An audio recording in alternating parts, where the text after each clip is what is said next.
I don't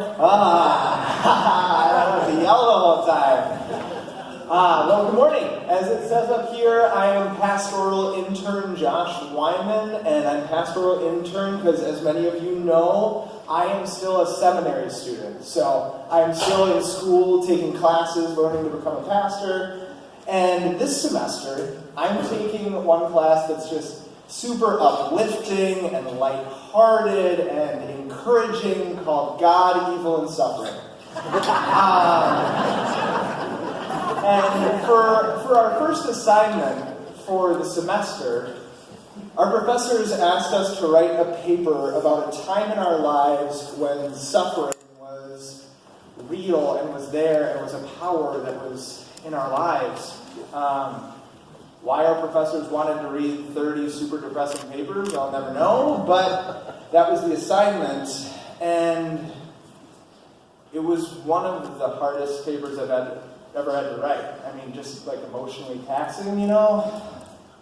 Because I had to kind of, in a way, relive stuff. Like, I wrote about the time when the handcuffs hit my wrists after driving home with a .24 BAC. I wrote about the time when a staff member walked into my dorm room and found at least 200 bottles scattered across my floor. I wrote about just the times that I lied to people and stole from the people that I cared about the most.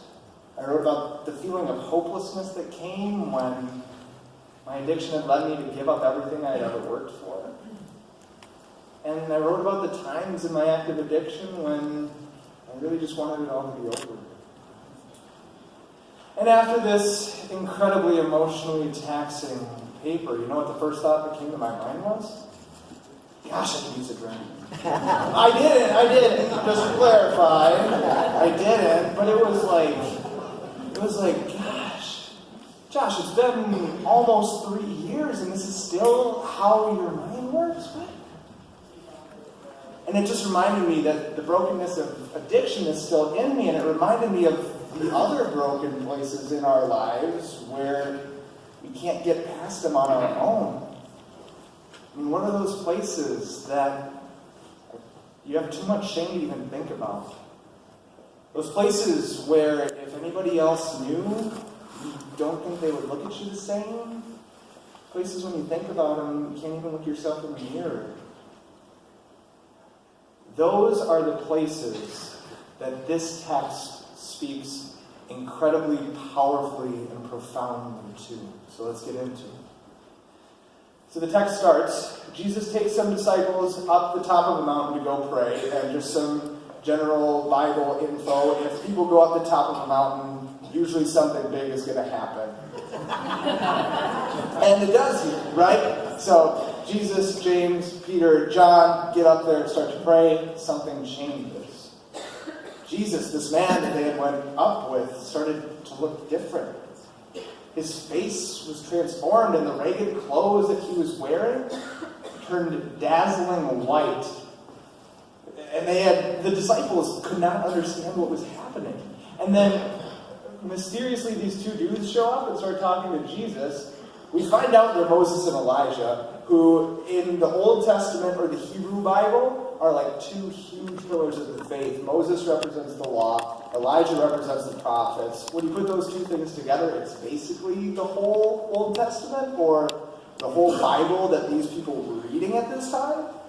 These pillars of the faith that they were in show up and just start chatting with Jesus about the trip that he's going to make to Jerusalem and the departure that he's going to accomplish there.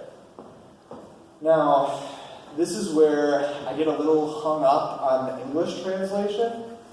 That's right, guys. We're learning some Greek today. Let's do it. So, how they translate the word departure, it doesn't express the fullness of what the word in the Greek is. If anyone has a little bit of Bible background, the word in Greek might sound familiar. The word for departure in the Greek is Exodus. Right? So, Exodus, the authors try to point us back to the second book of the Bible, where God's people find themselves in slavery in Egypt. right? They found themselves feeling abandoned and alone and not knowing where to turn or, even how they could possibly get themselves out. They find themselves in a place with absolutely no power. They found themselves in the broken place in Egypt.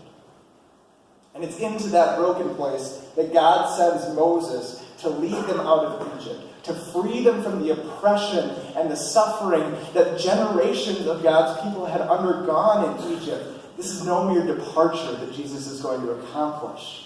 This exodus is an incredible act of freedom. And it's so interesting to me that this is tied up right with the transfiguration, right?